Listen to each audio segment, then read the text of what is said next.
This is Bitchin Mitch, and you are listening to Dave Squeaky Wheels on the Squeaky Unclean podcast, the one and only, rolling through your mind and rolling onto the internet all the time.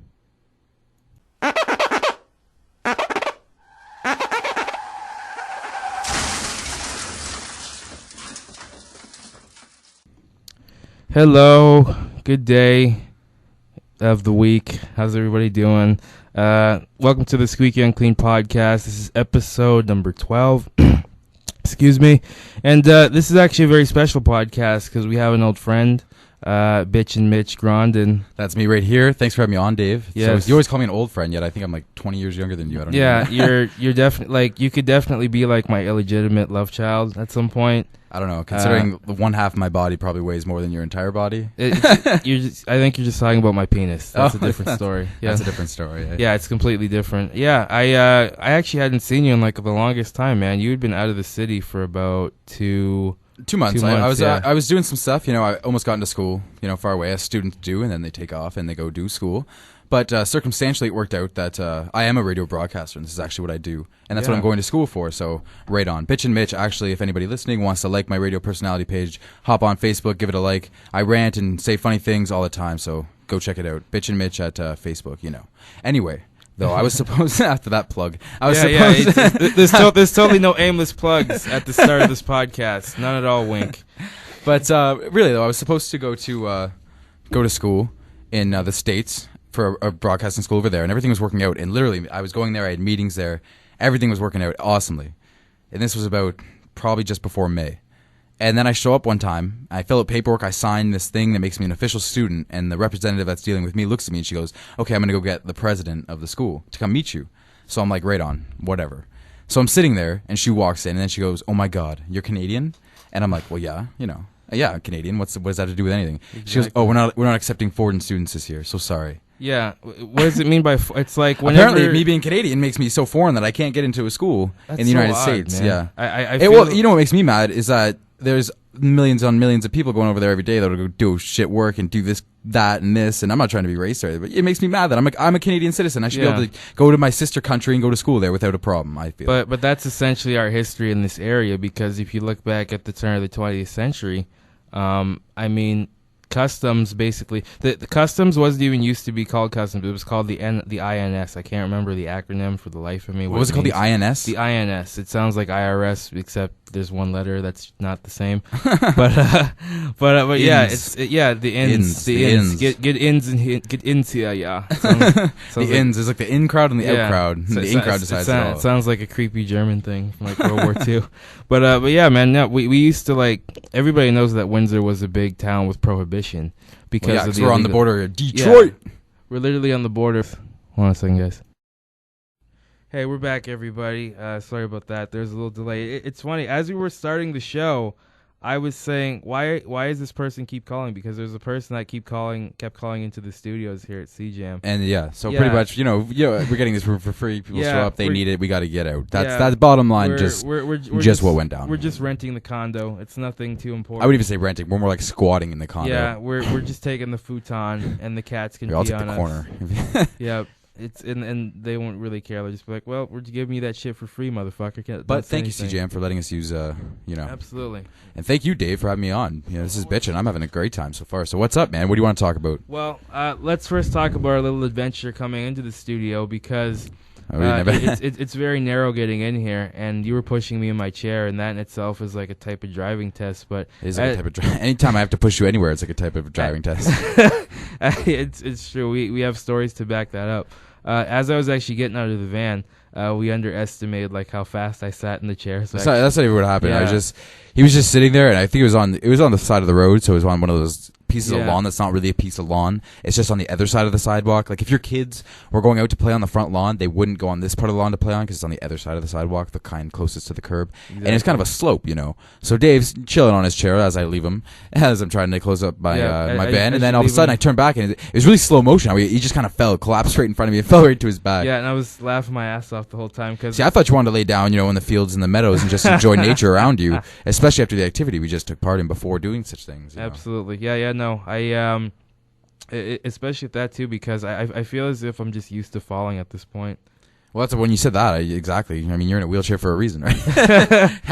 Did you fall initially? Isn't that how it happened? No. No, it's okay. You're trying. Trying. That's what you'd say it is, eh? Yeah. No, it's true. But yeah, you've been gone for a long ass time. Yeah, man, doing my thing, trying to get a place to broadcast, trying to find a place where a microphone that'll You know what's interesting too is that you're still a bit younger than I am, but what inspired me was just seeing how much you write, because like you write a shit ton. Yeah, well, the thing is, it's not that I do write, it's just writing's a part of what I do during my day. Like, I don't even think it is as an activity I'm going to go do. I don't focus a certain time, I'm going to write right now. It's literally just, if something happens, my mind is always putting everything into jokes. I may not be saying it out loud, because sometimes they're not good jokes, and that's why I keep it to myself. Or, sometimes I'll say something and I'll test the waters with it if it's like my friends, and I'll be like, how'd that work? But I don't bring it up. I don't look at my friends and go, hey guys, I got this joke for you. You know what I mean? I look at them and I'll just be like, hey, blah, blah, blah, and that'll be the joke. And then if they laugh, I'm like, wow, that was naturally funny. It's so awkward because I was at this comedy club and this one dude came up after me and he said, how come comedians aren't funny when you're not on stage? It's like, well, first of all, people get tired of hearing the same jokes. Man, I don't even know. Like, you know what I notice a lot, though? Is I'm funny to people up front, you know what I mean? Like, if you meet me. Yeah. But the second I go, I'm a comedian, then people really start to laugh at what I say. Yeah. It's almost like now they're, like, listening for your humor. You know, if you were to just roll up to somebody and start telling jokes, they'll probably laugh because you're a naturally funny dude. But the second you go, no, I'm Dave Squeaky Wheels comedian, they're going to laugh more. I think it's actually the opposite, because some of the stuff I say, like, oh, can we laugh at that? Can we laugh at that? When people understand, oh, he's a comedian or he kind of does this for a living, then they can kind of sort of set their barometer in terms of what they expect to hear. Or if they do hear something, I guess, offbeat, it's not a surprise. That's very true. They do... That's what they're looking for, and once you tell them you're a comedian, then they really start to look for the humor in what you're saying and stuff like that. Which, honestly, it's annoying, but you get a lot of respect up front, because most people won't try it. So once you tell them you've done stand-up once or twice, they're like, wow, this guy. Yeah, well, it's definitely a number one fear. That's why, and I think to some people it's like, wow, that guy conquers fear or conquered anything. I mean, it can still get terrifying to me if you don't get terrified, or if you don't I guess at least have a few bad thoughts or just get nervous, then you should probably quit, because it shows that you still care. Yeah. You know what I mean? That's very true. Yeah. That's all you have to add to that? Nothing else? It's like, yeah, it's good. What else do you want to talk about? We always talk about comedy when we're hanging out. Let's talk about random shit, man. We should talk about anything. What happened? You want to hear some craziness? So, you know me, into the world of... I just want to get this off my chest. I figure this would be a good place to talk about it. I'm really into pro wrestling, and you know me. Yes. Big WWE guy. You know how the NBA had their first gay person come out? Yes. The WWE just had somebody come out. You heard about this, right? Yes, I did. And I initially, like, when people, like, I talk about it and stuff, I get angry, and people are always like, whoa, you can't get angry. Like, some gay guy came out, blah, blah, blah. Now, hear me out, okay? Tell me what you think about this, because you're an NBA fan, right? Yeah. So it was different, though. When somebody comes out in the NBA, and it didn't matter, because why should it matter, right? Yeah, he's not going to lose his spot on his team if he's gay or not. He just has to be a good player to keep his spot, right? Yeah. Correct, though? Yeah, no, it's true. And also, the difference was that, they're both well-respected, and I don't really watch wrestling as much anymore. But the thing is, they're not both well-respected. Oh. Here's the thing, man. Oh, so the guy's a bit of a douche? I have not no even idea. a douche. He's not that, man. He was a nobody. He was Darren Young. He come off a season of NXT, which was like the little leagues before getting to WWE. He was a nobody, man. And now that he came out, now he's a somebody, and that's not right. The thing is, him being gay shouldn't matter or not. If he's good in the ring, good on the mic, and a good wrestler, then he should make his way that way. He's going to be famous now as a dude. Here's the thing: is WWE will release people like without thinking about it. They'll just release people, right? Like the people who aren't drawing, the people who aren't making money. The thing is now he's one of those people, but the thing is now they can't let him go because they'll be firing the gay guy. You can't do that. That's why, man. It's almost like safety. Like I know he didn't say it to get secure his job, but I feel in a way that's what he's gone and done. Yeah, I think we should sort of let him have his moment in that respect, because because nobody else has done it. Nobody else has been on the roster. Nobody else been gay, has done that at this point in time. It's really just become. It's definitely not safe, because you get crazy people every place on earth. Seriously, though, you do. You get people who have issues with anything. Like you have a piece of toast and it maybe looks like the baby Jesus or maybe Buddha, and they're like, oh well, that's blasphemy and this and that. But it doesn't really matter. At the end of the day, it's whether or not you can do the job. It's whether or not you're a nice that's what person. I believe. Wrestling's a tricky thing. Because it's not necessarily if you can do the job, because the wrestlers, it's almost a competition of popularity. Yeah, you could be me and you could run the same speed, lift the same. Well, first of all, I think people would pay to see me and you wrestle. Maybe I've actually spoken with Cameron Adamson about that. The ongoing joke is, Cam says, "Would you pay to get would you pay to get to see Dave and me in a ring just with like a kiddie pool made of Jello? And a lot of people said, yeah, because it would be an interesting event. But well, yeah, I'd pay for that because you guys would be getting out of your chairs. It's a miracle, isn't it? Yeah, isn't that like, oh my god? Cam's a bit shorter to the ground, so he already has an advantage because he can just sweep the leg. The thing is, Wheels, I'm not trying to be against you. I know you like you being black and all. You're probably just a better natural athlete that way. And you know what I mean? Not. But Cam is strong. Cam is built. He's strong. That's a strong dude right there. We used to co-host that show back on WDIR. We did the comedy thing there. And me and Cam, we really got a chance to bond and become good friends there. And Cam's an awesome guy. Cam Addison, if you ever get a chance, check out his Facebook. I'm plugging it right now too. Why not? Absolutely, right? Why not? Give it a check out. He's hilarious. This isn't even my podcast. This is the Dave Squeaky Wheels and Mitch Grondin podcast. Bitchin Mitch. He has to get used to saying it. I've been gone for so long. Exactly. The identity. You're disclosing my identity. You're taking off Peter Parker's mask. Hey man, you're still young. You still have hope. I do still. You still have belief. Thanks. Yeah, that's what I take to bed with me at night. My beliefs and my hope. Here's your hope and dreams. Take them to bed. But yeah, man, and I'm enjoying what I'm doing now. Just trying to make my way in radio and working over at Blackburn. Absolutely. Radio for the Rock, for the Mix, and for Country 959. It's funny how certain gigs pop up because you're actually looking for something like that in the area. And the thing is, man, what I didn't believe would help me is I co-op there in high school. Yeah. And it actually, when you take the co-op class in high school, you have the teacher saying there, and she's like, "Oh, this could pay off. You could get a job," and you're sitting there stoned out of your mind, going, "Shut up! Like I just want to go outside and smoke more weed. Stop talking to me about school things. Like I don't care about school." That's why it becomes like an excerpt. That's from why I Days took and co-op Confused. so I can leave school. Yeah. So I can leave the premises. And so I ended up going to this radio station, Blackburn, and wow, I liked it a lot. But they said they hold me in a high regard there, and I'm like, how can you hold me in a high regard? I did nothing. It's just I was very lazy there. I don't know how they accepted me back and offered me this job, man. There was me and another co-op student. I'll tell you the story. She was this chick from Walkerville, and what we'd do is we'd have to edit a lot of the stuff that the on-air DJs would then put out. She knew how to use Audition and Adobe and all that. I had no idea how to do anything. It was completely I would fresh. just get fried out of my mind, go to this radio station. She would do all the work, and I would sit there. And at the end of the day, I got the job. Now, that's what I mean. That's what's messed, If that dude. doesn't motivate Any potheads out there, I don't know what it will to get off the damn if that couch. doesn't motivate anybody, that's all I have to say. Like, you can do nothing and get shit. But the thing is, man, and it was a natural fit for me. Like, she might not have been as natural to this as I was, and that's the thing. Is this is a very natural fit for what I do. Being on the radio, dude, I love what you know what I mean? It's a good thing. And if you like what you do, then it becomes more natural, and you can really start to enjoy it. And that's where I'm starting to get with radio. Sometimes you can analyze things backwards and forwards, up, yeah, from side to side. You can basically analyze and study all you want, but to me, I think when people have success, it's a mixture of like a bunch of different elements and components.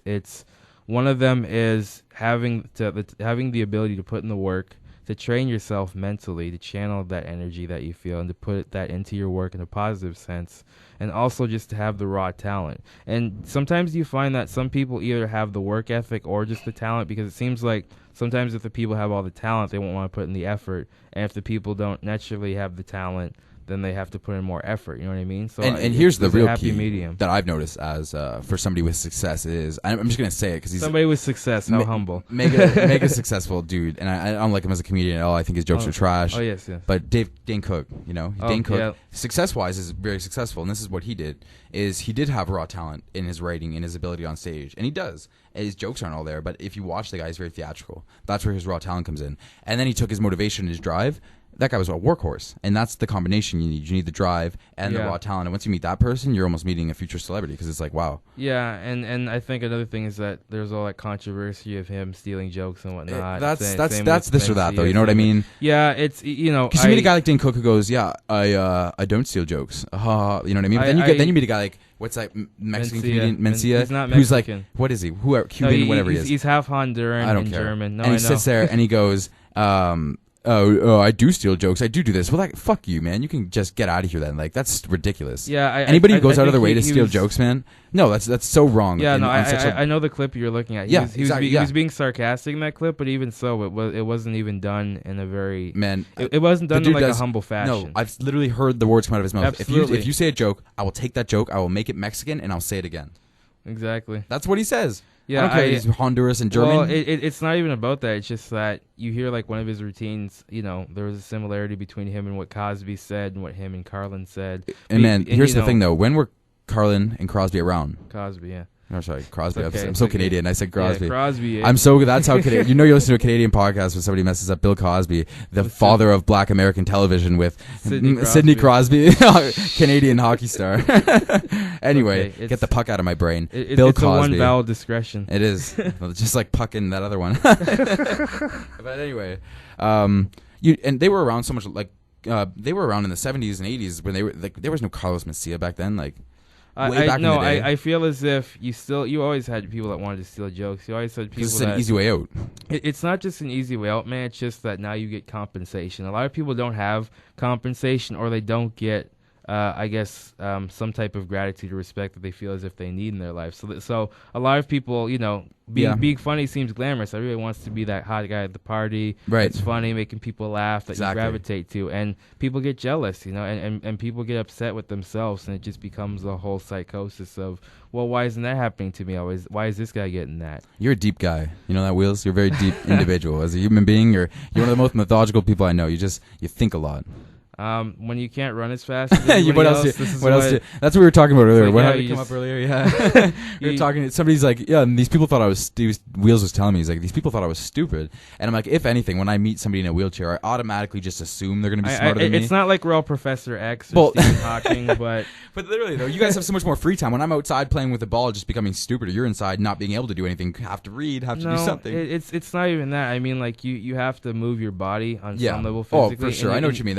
You know what I mean. Yeah, I know, because you have to get out that aggression. But I feel as if sometimes more intellectual time to yourself. Yeah, if you can get out that aggression too much, you can sometimes get exhausted. You know what I mean? Because your body has that physical response, and then your mind needs some time to catch up. Because you ever have those days where you're just so fucking exhausted, like physically exhausted. Your mind can't think straight, even if you have a good mind, even if you're very quick on your feet. I'm an overweight pothead. That's every day, every second of every day. Every time I'm alive, that's what I'm experiencing. I'm just tired and lazy and just wanting to sleep. I think that gets a bad name though, man. I don't like overweight potheads. The overweight part probably, but the pothead part shouldn't have a negative spin at all. I don't think so. I mean, so what? I'm a little tired. The thing is though, man, if I smoke like a boatload, that I'll be like tired.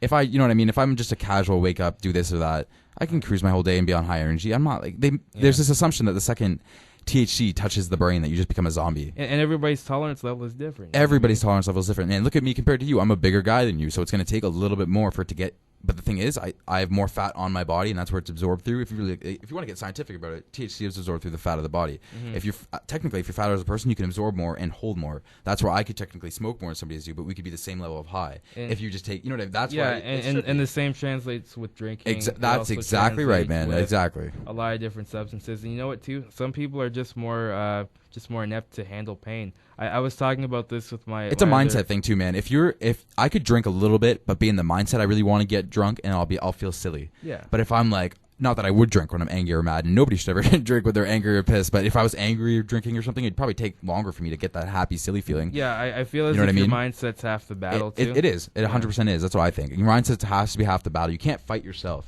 On it. That's the thing.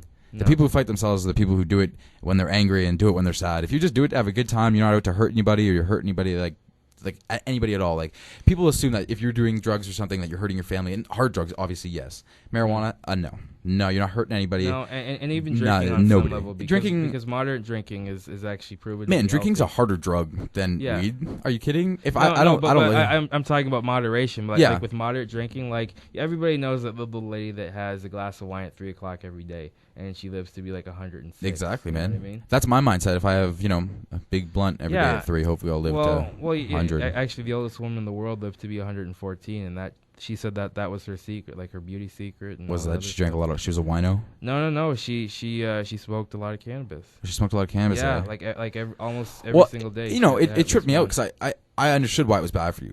Anything you smoke and inhale through your lungs can't be good. But I've actually just recently started hearing that like THC burned plant matter from THC inhaled isn't even bad for you, as bad as we thought. It wasn't even as bad. It's not even just that, but it also is proven to kill cancer cells. That's it, man. That's what's up. You know what I mean? Stave off Alzheimer's and a bunch of other things. But I don't know. It's such a regurgitated talking point that even when you do regurgitate, when you do reiterate to people are like, well, yeah, we know this. I'm like, well, then we should do something about it. I mean, in Canada, it's different. The thing is, man, like I've smoked in the United States and I've smoked in Canada, and I've talked to both the typical potted in the States, the typical potted over here. And to build my assumptions on it, it's kind of like over there, it's way more risky. It's way more heat. There's a lot more danger associated with it. I know people that have been busted with like lots of grass, and the police are just like, oh yeah, get rid of it today. They don't take it. They just say, get rid of it today. Yeah. Are you selling it? No? Okay, well, just make sure to get rid of it today. Yeah. Like, what are you? That's awesome. We're at the point now where I feel it's so supported that it's almost silly that it's illegal. You know those laws that were so old? It was like, that's a law. Like, you can't bring your horse into the courtroom past 3 o'clock. Like, those kind of laws. I put being illegal as marijuana, I put that up there with those kind of stupid laws. And some of those laws still exist. That's what I'm saying. Funny thing. It is funny. I mean, it essentially, you know, you can watch numerous documentaries of people that, and especially like, you know, with Sanjay Gupta coming out and saying that it's fine, even Dr. Drew admitting it, like a bunch of these other, I guess, prominent medical people, when they're even coming out and supporting it, you know that there's definitely a shift going on. Did you just say Dr. Phil is a prominent medical person? No, Dr. Drew. Oh, I was going to say Dr. You know, it's like I just an electrician. Every time when I'm out with my wife and I want to forget my day and my problems. I wanted to bring this up too. It was funny when you brought it up earlier when I was bringing up people in wheelchairs and them being smart, and you brought up Stephen Hawking. And Professor X. Yeah. I thought that was hilarious because in my mind, if I think of like the two smartest people I can honestly fathom, it's Stephen Hawking and Professor X. And now here's what I was going to ask you. Who do you think is the smarter of the two? Including Professor, I know he's a fictional character, but including his powers, it'd have to be him, right? Because he can read minds. Doesn't that make you, if you can read minds, doesn't that make you the smartest person in the world? Because you can just read the smartest thoughts of the smartest people? It would certainly be a capo, but he was already brilliant even before he could read minds. That's very true. And I understand that too, because he was like Professor X. He didn't get a doctorate on reading plus minds. His disability was acquired. Too, you know what I mean? That's very true. But Stephen Hawking, now that guy's disabled too, right? Yeah. I know he is disabled. Totally not. But no, he's totally not. He's just that smart that he just thinks so much that he doesn't put any energy into thinking about the rest of his body or moving his mouth. No, all of his energy is into thinking, and his body's like, fuck it, I'm shutting down. No, but like, what happened to him? Like, he got is that what birth defect is that? You know, I should do more research. Who would know that off by head? It's probably some crazy long arthrogryposis synthosis. That's what I have. That's what Dave has. That's my bad. That's the other one. It's okay. That you get. No, it's all good. So yeah, man, what did you want to add to that? No, it's just that you were talking about people in wheelchairs having more time to think. I don't think it's necessary that we have more time to think. We just look at the world from a different perspective. Like I said, I was with my friend Cam Wells. He actually has another show that he records at CJAM called Handy Link. Sometimes I'm a guest on that, but he gets people from all over the world, people who work with people with disabilities, heads of organizations, and actual people with disabilities. And he said that his common phrase or expression is that disability is the new normal, which means that everybody has something that they can't do or has some type of issue on some level. So really, it's not becoming as much of a big deal. That's so true, right? But it is the new normal, like 100%. Yeah, because you know, especially with you look at the autism rates and with the like other forms that are coming up. Yeah. It's connecting to more families and more people are starting to understand. Did you hear about that thing with the autistic kid out in, I forget what county outside of Toronto it was? No. You got that? You didn't hear about it? No. So some average, everybody, you go to school nowadays, you go to high school, you just learn to see autistic people. They're just, everyday people, right? It's so different because like it is different, but man, do you remember when we were like really, really young? The thing is, man, it's different. When I was really, really young, I was in school with those kids. Like I'm so used to it, it's ridiculous. I don't feel awkward around. It's nothing. They're just I feel as if society's attitude changed though, because when you were really, really young, like even with gay people, even with homosexuality, a lot of people's stances have evolved. It has evolved, but it's evolving, and it's doing its own thing. You know what I mean? And that's what I mean. The whole world's progressing in that way, and that's what's human rights is really progressing. That's what's up. You know what I mean? That's what we need in the world is to get better at that. But what I was saying about that, so Brantford or somewhere like that, you know what I mean? This grandma, she had her 11-year-old autistic grandson come over and spend like whatever Saturday there. You know how you do with grandmas. And he's autistic, so he's just having a good time yelling about things and just being autistic, loving his life. You know what I mean? As much as he can, right? And some neighbor wrote a letter to the grandma, saying that not only should the kid not be allowed to attend, but that she should be put down. And that's the exact words that he uses, put down. That the kid should be put. What is that? The OPP read it and all. It was all. I can't believe you didn't hear about it. It was huge news. And the OPP was like, "Oh, I've never seen a letter so disgusting in all my 35 years." Some guy, you know what I mean? It's almost as if like an old racist or people look at that person, got into a time machine. And this person, like this time, exactly. Yeah. This person probably wrote that letter thinking, "Yeah, everybody's gonna get behind me. I'm gonna be the shit. You have to be somewhat delusional. You do, and it's almost like you have to be a little crazy. Like that. You have to be a little. Absolutely. That guy's just as disabled as the autistic person. Yeah, on a completely different level. Like, Exactly. That's another form of mental illness. Level, Nobody in their right mind, especially if they know somebody who has any form of autism or any type of disability, would write something so crazy like that. It seems like common sense, we should all know, but there's people that still think like that and believe like that. Believe things like that. I remember I was talking about it on the last podcast. I had a worker over, and we were watching a podcast, and it was this reporter she was on. She was talking about the Edward Snowden case, and she was also talking about what else was it? It was like it was like the Middle East and Libya and stuff like that. And a lot of different political issues. And she said fuck a few times. I don't even think we've said fuck that much today, but I said it once. Yeah, it's okay. It's not like people are paying attention. Like nobody bats an eye, especially from our generation. But with her, she said, it's really weird hearing her say that. And I said, what do you mean? And once again, guys, I apologize if I'm repeating my story. But oh no, she said it's weird to have her saying that. Like, I don't mind if he says it because the other guy in there was a comic, right? But he's like, it's just weird. Like, what do you mean? It's like, well, I don't know. I just back when I was coming up, women weren't really allowed to swear. Like even if they did swear, it was they were looked at in a strange way. In my mind, I believe, and eventually humans on the next 100,000s of years or whatever will just get to being this one gray Asian type thing. And it'll be a male-female hybrid thing, and that's what we'll be. We won't have racism. We won't have anything because we'll all be the same. If you look at it, we're kind of chipping away, inching towards that as much as we are. Because the first step in that is accepting everybody first, and then, you know what I mean? Then through time we're getting blah, blah, blah, and you end up there. That's what I think. There's going to be a bunch of crazy gray Asian hermaphrodites running around in the future, and that'll be life. Yeah, and say you go fuck yourself. No. Yeah. Oh, my friend John has a great bit about this. Shout out to John J. I don't know what your last name is, buddy. I just call him John Jew. Yeah, no, because he has a few names. He's a really funny comic from Michigan. Maybe you know him. He does this great bit, and sorry if I'm fucking up your bit, John. It's sorry, John, it's good when you do it. Yeah. It's about like how he says, the phrase "go fuck yourself" should be like a term of endearment. It should be like the highest thing. It's like, okay, baby, have a great day, and I just want you to say you should go fuck yourself. You deserve it.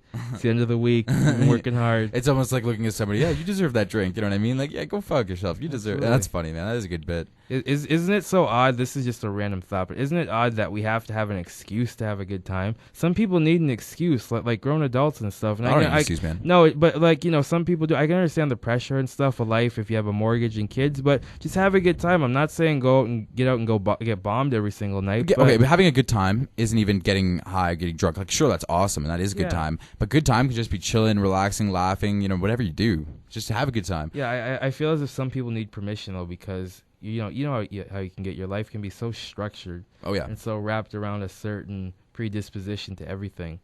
And, Well, this is speaking of structure. You might find this kind of funny as an entertainer yourself. I was talking to Jeff Burrows the other day, and he's a guy at The Rock, and he's also a drummer from the Tea Party and Crash Karma, two very successful bands. And I was talking to him, like, what is it like having your life so planned out? And he looked at me, and he's like, man, think of next August. And I'm like, yeah. He's like, think of the August after that. I'm booked up into then. And I'm like, wow. I'm like, what is that like? How do you live your life like that? He's like, it kind of sucks because you feel trapped, but at the same time, you feel very organized, And I'm like, that's kind of cool. You might just sit back now that your life's all set and just ride it out, right? Yeah, I just think that's different, though, because if you're in a band or you're doing a passion that you like, yeah. I think it's different. Man, I'm talking about the 9 to 5 average Joe. Man, the thing about the 9 to 5 average Joe is like, they should try to find the little things in their day that's going to make them happy on the job. And that's how you're going to find happiness in that kind of situation. If you chose a 9 to 5, then you already screwed yourself over anyway. So people just get stuck in spots. You have a family when you're not expecting it.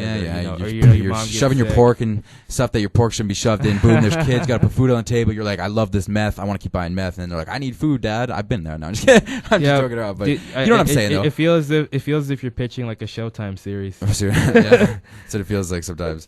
Just talk about my life, but seriously though, I think that the people who do pick the 9 to 5, even if they do get stuck in a rut or whatever, you just gotta find little things. Anybody, even if you're doing something you like for a living, you just gotta find the little things that make you laugh and happy and all that jazz. That's when all the good shit comes. That's when all the good shit comes. That's when all the good shit comes. Like when you just, it sounds cliche, but when you invest in yourself and when you're just not concerned what anybody thinks of you or what you think of you even, and when you can just essentially accept everything and say, okay, I want to really pursue this. Let's pursue this and let's go after it.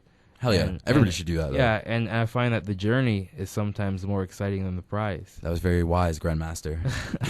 It's a fortune cookie. It's a fortune cookie. Yeah, no, it's but you know what I mean? Yeah. Because like even just the journey of doing this, I could have never anticipated anything that's happened to me in like the past even 5 years. Yeah, man. No, you didn't. You know what I mean? Because like you were my age 5 years ago, and I'm 20. You know. Yeah. I'm like in my early 20s, and you're about to be 19. Yeah, you're about to be 19. So I remember that point in my life, and I remember thinking and having all those thoughts, the craziness, the insanity of the insecurities, not knowing what you're going to do, what's going to happen, if you'll even be out of the city that you're in. I'm still here right now, but I'm actually glad that I stayed. Yeah. Because I feel sometimes people can get thrown into situations too quick, and when you're not prepared for it, and when you don't have a strong sense of self already established, then right. You almost have to know yourself before you go move around. You know what I mean? 'Cause you're going to take this person around to these other cities and introduce them to people, and if you don't know who the hell you are, and you're going to walk around talking, you know what I mean? You got to really have a good self-awareness of who you are, what you're about, and then I'm all about traveling and stuff. Sure, I love Windsor, Ontario, as much of a shithole it is, but like I don't care. Stephen Colbert goes ahead and calls it Windsor's or Canada's armpit is Windsor. Yeah, sure, but you know what? I feel as if when people come from shitty areas, there's more of a precedent. Hey, in Europe, the armpit is like the sexiest part of the body, so I don't care. Yeah. We're just really cool in Europe, that's all. But you know, you know what I mean. And we're from Detroit. We're across from Detroit. Like I don't know. Detroit's a really rich history city with radio and rock and everything that I'm into, especially that way. It makes me feel proud to say that I'm a radio broadcaster born across the water from Detroit. Howard Stern started off in Detroit. Like they all went through there, and it's a huge city for that. And it's almost like I want to move away to a big market, but at the same time, it's like always a piece of me is going to be left in the Motor City and in whatever they call Windsor, the shit stains or whatever. And I think it was the Earth's rectum. That was the exact quote. Yeah. I agree with that, and I also think that when you have people who are put in tough environments, it can either make you or break you, and that's you because you have to work twice as hard than somebody who can just go somewhere and get things handed to them, or that doesn't have to struggle as much to just even to get known. Because that's the biggest thing down here. I mean, you could do a lot of stuff down here, but it's tough to get for people to remember who you are and to get recognition. But when you finally get that, and when you just keep at it, like I was chatting with a friend about this, he was a bit upset because he wasn't getting a lot of time, and I said, just be ready, just prepare yourself. Just as long as you prepare yourself and you know what you're going to do every time you go on stage, and you can just handle that, it'll be fine. People start to notice, and lo and behold, people start to notice, and you start to get more comfortable. Bada bing, bada boom. There you go. You're set. Stand-up's good. Yeah, and that's the same with anything. You practice, you get better. Practice, get better. That's all you got to do in life, man. Practice, get better. Absolutely. And even when you said that you were going up to I think it was Bellwood for a while. That's Belleville, yeah. Belleville, where you were heading. I said that was good, but what I also wanted to say was that give yourself some opportunity down here first, Oh yeah. The thing is with what I do, it's like whoever's willing to give me a job, I'll go to. You know what I mean? Especially that's how radio works, and it's good to broadcast everywhere so you can get your name up there. Like even doing this today has been really fun, man. Thanks for having me on. Like no worries, it's cool. We try and do this every week. It's just like I said, sometimes people's schedules don't always coincide. Yeah. And we gotta book the studio. CJM's nice enough to let me do this. Yeah, CJM has been very nice. Absolutely, it's a really great spot. I started here, so every time I get to come in and record something, the memories just flood back. As corny as it sounds, it's true, because I did not know what the fuck I was doing when I started. I thought like you had to sound like those radio broadcasters with like the old school microphone with like the metal like U around the microphone. And ladies and gentlemen, you can go like it's almost Dave like Squeaky Wheels. It's almost like the strip club voice. It is almost like the. You just have to have a flow, your own flow for a voice. You know what I mean? Yeah. That's what we got, man. Absolutely. Right on. Figured out these levels. That's it. Right on. I think we're gonna wrap this up. I've had a great time. We're gonna wrap it up, and then I'm gonna go in the car, wrap up some weed, and then. Yeah. But yeah, seriously, thanks to Dave Squeaky Wheels for having me on. Thanks to CJM for the studio time, and exactly. I've had a great time. Make sure to go to Facebook, check out Bitchin Mitch, my radio personality page, and tune into the airwaves. The dials just keep turning around. I'm sure you'll hear my voice on there one day or at someday soon. Just tune in and Bitchin Mitch all the way. Thanks so much for having me on, Dave. Yeah. Thanks so much, man. It was great to see you. We'll do this again at some point. Sounds good. Yes, this has been the Squeaky Unclean podcast, episode number 12. You can watch the other episodes on my YouTube page at youtube.com/Dave Squeaky Wheels. Like us on Facebook, Squeaky Unclean Podcast. There's a picture of me doing a really stupid profile picture. and like yelling into a microphone like I'm Ozzy Osbourne. Oh yeah. If the microphone was a bat. If the microphone was a bat, they'd be right on the microphone. Absolutely. Once again, cool having you guys. Whoever decides to listen to this, take this in your car with you. Yes, thank when, you. when you're in the bathtub, you know, On the shitter. riding your bicycle, not getting Rubbing one off. Yeah. Say, you know, it's a podcast and you're on the internet, so it's bound to happen. Anyways, take care, guys. We'll be back soon, and I'll listen to the page, like the page for more updates. Thank you, and goodbye.